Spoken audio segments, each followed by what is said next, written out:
নমস্কাৰ মই টিকেন্দ্ৰ ভাই আপোনালোকে চাইছে আপোনালোকৰ মৰমৰ ইউটিউব চেনেল চাকৰি সন্ধান। চ' আজিৰ এই ভিডিঅ'টোত কিহৰ ওপৰত আলোচনা কৰিম হয়তো আপোনালোকে ইউটিউবৰ থাম্বনেইলখন দেখি গম পাইছে।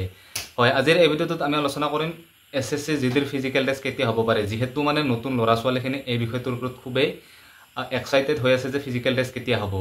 আৰু আলোচনা কৰিম আমি এই যোৱাবাৰৰ দৰে এইবাৰো ফিজিকেল মেডিকেল একেলগে হ'ব নে এক্সট্ৰাকৈ হ'ব, ঠিক আছে। আৰু যিখিনি মানে কম মাৰ্ক পাইছে ল'ৰা ছোৱালীখিনি 50-60 মাৰ্ক পাইছে তেওঁলোকে খুবেই এটা চিন্তাৰ বিষয় হৈ পৰিছে তেওঁলোকৰ, ঠিক আছে। চ' ভিডিঅ'টোৰ শেষতো তেওঁলোকৰ বিষয়ে দুই এষাৰ কৈ আছোঁ মই, কি হ'ব কি নহ'ব, ঠিক আছে। চ' আপোনালোকে ভিডিঅ'টো প্ৰথমৰ পৰা শেষলৈকে চাই থাকিলে হ'ল জাষ্ট।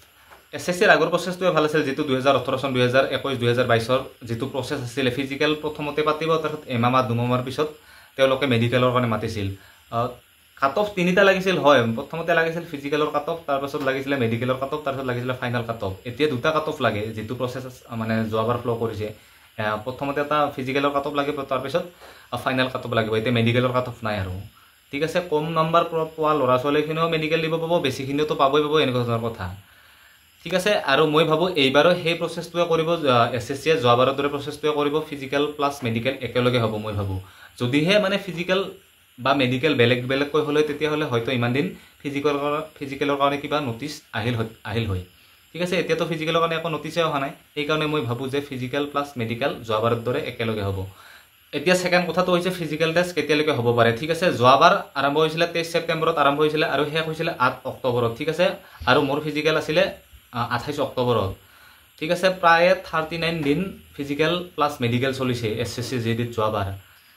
আজি হৈছে 27 জুলাই, ঠিক আছে। এতিয়া জুলাইৰ মাহটো যাবলৈ হৈছে, তাৰপিছত আহিছে আগষ্টৰ মাহ, ঠিক আছে। 15 আগষ্টৰ আগতো কোনোপধ্যে ফিজিকেল নহয়, স্বাধীনতা দিৱসৰ আগত কোনোপধ্যে ফিজিকেল নহয়। স্বাধীনতা দিৱসৰ পিছতহে ফিজিকেল হোৱা চান্স আছে, ঠিক আছে। 20-30 তাৰিখৰ ভিতৰত চান্স আছে আগষ্টৰ, ঠিক আছে। আৰু এডমিট কাৰ্ডটো দিব লাগিব প্ৰায় 15 দিন বা 10 দিন আগত এডমিট কাৰ্ড দিবই লাগিব তেওঁলোকে।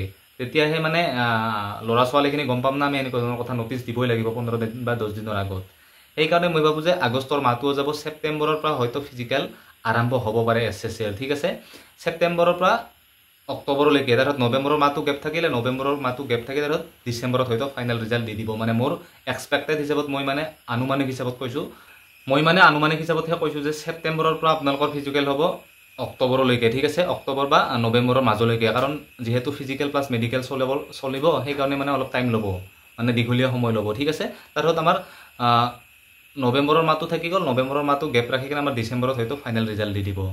আৰু যিখিনি ল'ৰা ছোৱালীয়ে কম মাৰ্ক পাইছে, 50-60 মাৰ্ক পাইছে, তেওঁলোকে মোক বাৰে মানে গাঁৱৰ ল'ৰা কিছুমানে দুই এটা মানে খুব দুখত সুধি থাকে যে মানে কি হ'ব কি নহ'ব, মই মানে ফিজিকেল দিব নাযাওঁ, এনেকুৱা ধৰণৰ কথা। নাযাওঁ নেকি ফিজিকেল দিব বা মেডিকেল দিব নাযাওঁ নেকি, এনেকুৱা ধৰণৰ বহুত কিবা কিবি তেওঁলোকৰ মানে চিন্তা।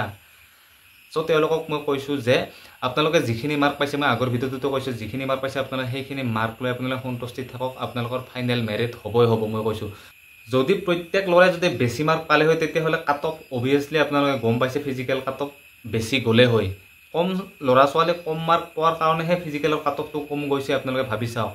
ইমানে কম গৈছে ফিজিকেলৰ কাট অফ, সেইকাৰণে ফাইনেল কাট অফো গেৰাণ্টি আছে, একদম 100% দি কৈছোঁ মই। যোৱাবাৰতকৈ এইবাৰ কম যাব ফাইনেলৰ কাট অফ, ঠিক আছে। সেইকাৰণে মই কৈছোঁ যিখিনি ল'ৰা ছোৱালীয়ে 50-60 মাৰ্ক পাইছে তেওঁলোকেও নাভাবিব যে মই ফিজিকেল দিব নাযাওঁ, মই মেডিকেল দিব নাযাওঁ। এইটো আপোনালোকে কেতিয়াও ভুল নকৰিব। আপোনালোকে বিন্দাছ আপোনালোকে ফিজিকেল মেডিকেল ক্লিয়াৰ কৰি আহক, নিশ্চয় আপোনালোকৰ ফাইনেল মেৰিট হ'ব মই ভাবোঁ।